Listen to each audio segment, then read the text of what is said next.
ছয় দশক পর প্রথম ভোটে সবুজ বিপ্লব। কোন্নগর সমবায় ব্যাংকে জয়ী তৃণমূল। প্রতিষ্ঠা হয়েছিল 63 বছর আগে, কিন্তু আজ অবধি ভোট হয়নি কোন্নগরের Kanaipur cooperative credit society limited ব্যাংকে। রবিবার সেখানেই নির্বাচন হলো।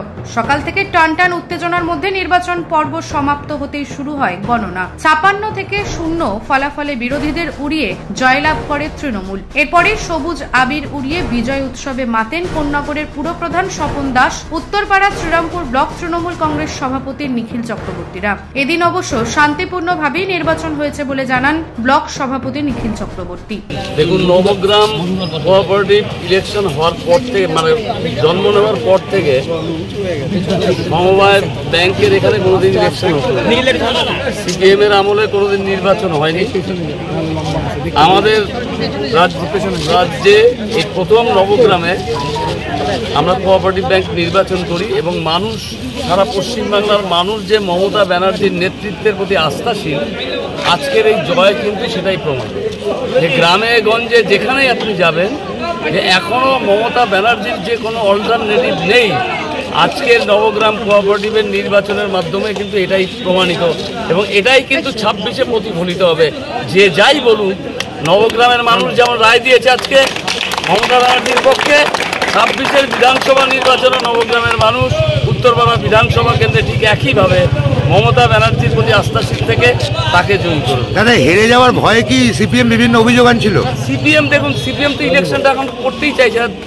3%, 4%, 5% ভোটার, এই 5% ভোটার নিয়ে ওরা কোথায় যায়?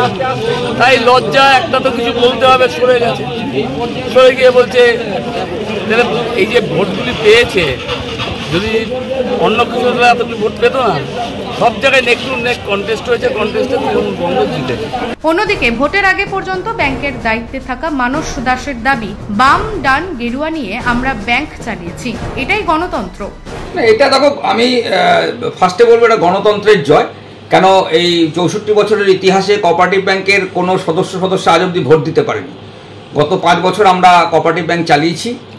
আনন্দের সঙ্গে বলবো, গর্বের সঙ্গে বলবো যে আমরা সব ধরনের মানুষকে মেম্বার করেছিলাম। কেন, আগে বামপন্থী ভোটটা বামপন্থী ছাড়া কাউকে মেম্বার করতো না, যার ফলে কোনো বছর ভোট হতো না, সিলেকশন হতো।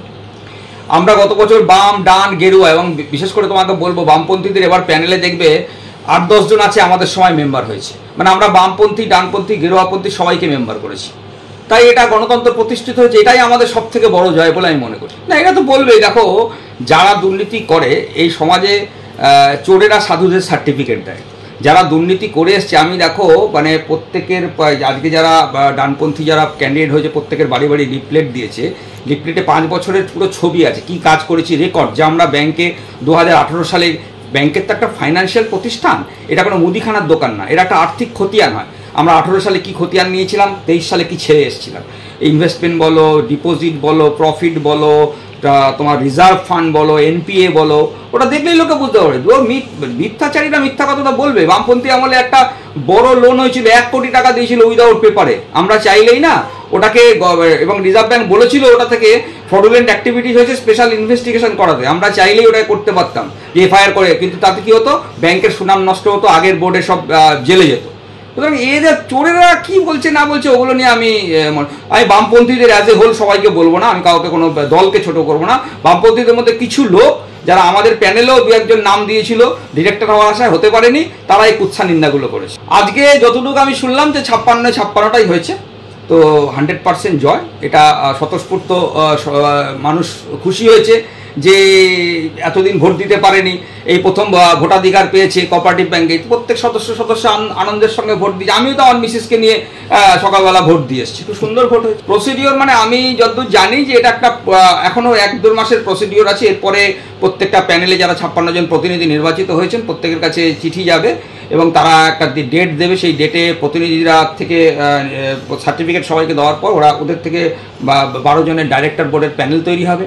এবার ডাইরেক্টর বোর্ডের প্যানেল থেকে চেয়ারম্যান, সেক্রেটারি, মানে অফিস বেয়ারার হবে, vice president, assistant secretary, treasurer, এগুলো হবে। বাংলা, হুগলি।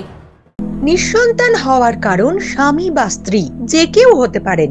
IVF এর অ্যাডভান্স সায়েন্স আর এক্সপার্ট কেয়ার লক্ষ লক্ষ কাপেলের স্বপ্ন সার্থক করেছে। তাই বন্ধাত্বকে হারাতে আপনাদের অবশ্যই আসতে হবে আরামবাগ প্রাণ IVF ফার্টিলিটি সেন্টারে। এখানে চিকিৎসা করিয়ে অনেক দম্পতি সন্তানের মুখ দেখেছেন। আমাদের ঠিকানা আরামবাগ বসন্তপুর আমতলা বিবেকানন্দ পল্লী 2 নম্বর রেলগেটের পাশেই। মোবাইল নাম্বার 7865858781 অথবা 7908098172।